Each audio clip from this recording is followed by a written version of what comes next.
蜥蜴人真的存在吗？它是不是光明会的阴谋呢？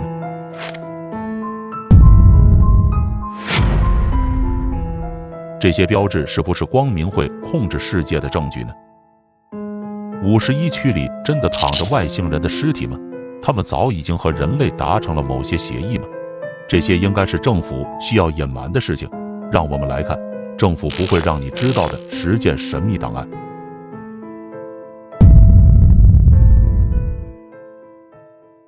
第10，阳光计划。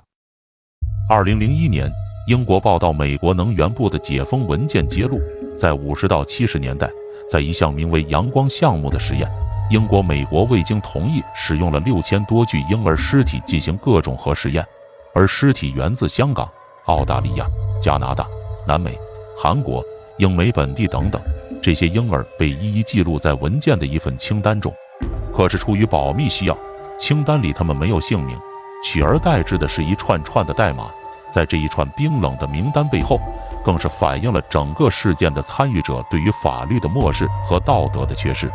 阳光计划目的是考察核弹实验释放的铯90对人体是否有害。参与该项目有一位是碳14年代测定法发明者，那就是诺贝尔获奖者威拉德利比博士。第9， 1794工程。1794工程的内容显示了，自1950年以来，美军就一直在秘密制造一种超高性能反重力飞行器。飞行器呈圆盘状，可以垂直升降，并能在空中悬浮飞行，就像科幻作品中所描述的外星人飞船一般。其飞行速度可达音速的4倍，飞行高度可达3万米，携带的武器最大射程为2公里，并在冷战时期的一次实战测试中击落了一架苏联的轰炸机。但由于研发这种飞行器截止至1960年已经消耗了300万美元，已经远超过了预算，加上研发的10年来，这种飞行器仍然处于试验阶段，并且还有大量的仍无法解决的问题。最终1794工程也不得不被军方终止，其中负责该项目的美国安大略阿弗罗航空公司也因此而破产。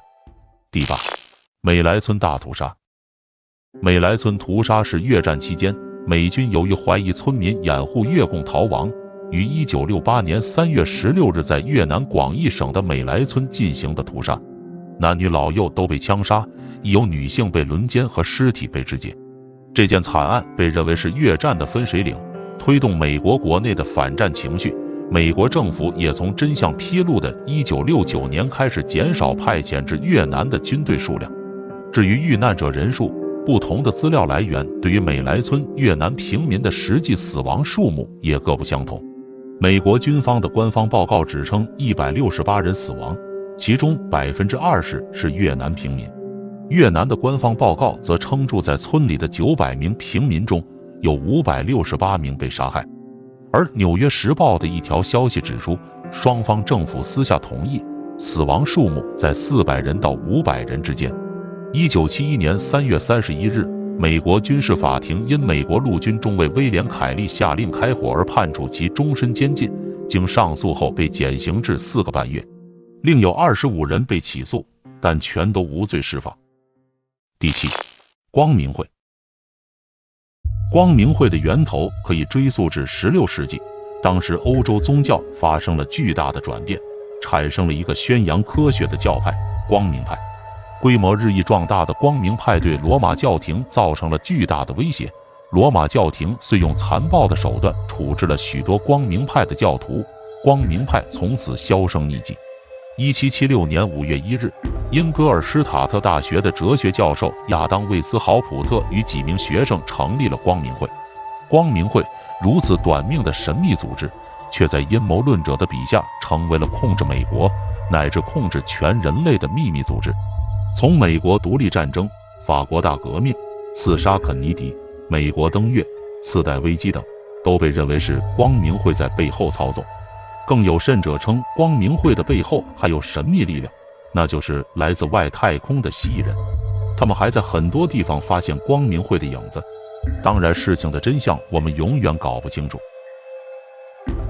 第6， A119计划。A119计划又称为月球探勘性航行之研究，是美苏冷战时期美国为了在军事上压倒苏联，而设想在月球上进行核试验的计划。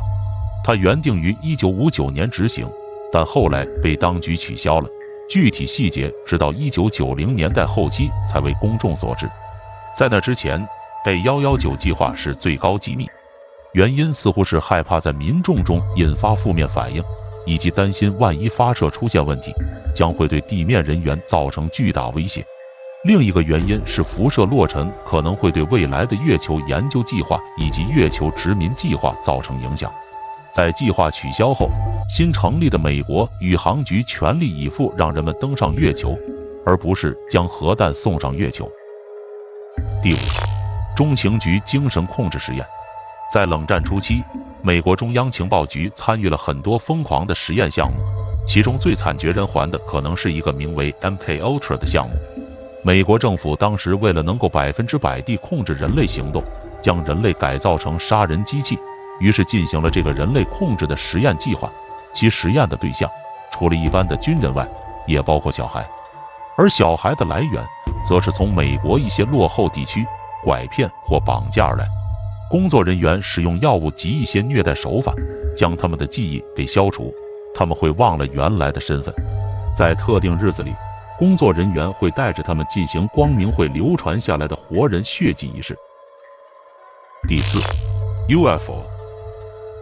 UFO 也就是不明飞行物的缩写，是指不明来历、不明性质、漂浮及飞行在天空的物体。一般人相信它是来自其他行星的太空船或者未来的人来地球做研究所操控的时光机，一些人则认为是大气现象，还有一些人则认为是来自地球本身的人造军事飞碟等。许多不明飞行物照片经过专家鉴定为骗局或者误会，但是始终有部分发现根据现存科学知识无法解释。2022年5月17日，美国国会众议院的一个委员会举行不明飞行物相关的公开听证会。在听证会上，五角大楼发布了神秘物体掠过飞行员的片段。听证会的召开不仅没能浇灭人们高涨的热情，反而还惹怒了众多 UFO 爱好者。他们认为真相被隐藏在了美国政府的机密报告中，其实美国乃至一些国家早就与外星人有过合作，只是不愿意透露其中的奥秘。第三，61号轨道。61号轨道是全美国最神秘的火车站，这是一个废弃的地铁站，位于华尔道夫酒店下方。据称它是用来秘密运送外国总统访问该国的，也是美国总统的私人交通站。这个外表废旧的车站看起来像被废弃了一样，但事实上61号轨道很可能仍在使用。最初61号轨道是与大中央车站的其他部分一起建造的，从未被废弃，它实际上被建造成了发电站和存储区。据报道，最早使用这条神秘轨道的是在富兰克林任内，据称他把自己的私家车运到了车站，然后把车直接抬到了沃尔多夫的车库里。也有人认为该站是为乔治·布什总统在开会时准备的一条快速逃离路线。第二，波西米亚格罗夫。波西米亚格罗夫是位于加利福尼亚州北部蒙特里奥的一个占地2700英亩的露营地，属于波西米亚俱乐部，是一家私人男子俱乐部。每年7月中旬，波西米亚格罗夫都会举办为期2周多的营地，其中包括美国总统和政治家在内的一些世界上最杰出的人物。只有俱乐部的活跃会员及其客人才能参观格罗夫。每年向每位会员收取1万美元年费，严禁成员对外谈论活动。波西米亚俱乐部的会徽是猫头鹰图案。阴谋论的支持者认为俱乐部隐藏在美元钞票上，在他们看来，猫头鹰的形象潜伏在钞票背面的右上角。第一，51区。在美国内华达沙漠之中，一条土路指向充满神秘色彩的军事禁区。51区位于内华达的瑞吉尔镇的南方，距离赌城拉斯维加斯仅仅130公里。四周的警示牌上安装着监控摄像头和红外线传感器。这片区域被认为是美国军方研究飞行器和武器的秘密实验基地。自建立以来，美国政府对51区一直避而不谈。自上世纪80年代起，越来越多的目击者宣称，在51区上空或附近区域看到了 UFO。在这个基地周围，可以经常发现一些球形、三角形以及类似飞盘形状的不明飞行物。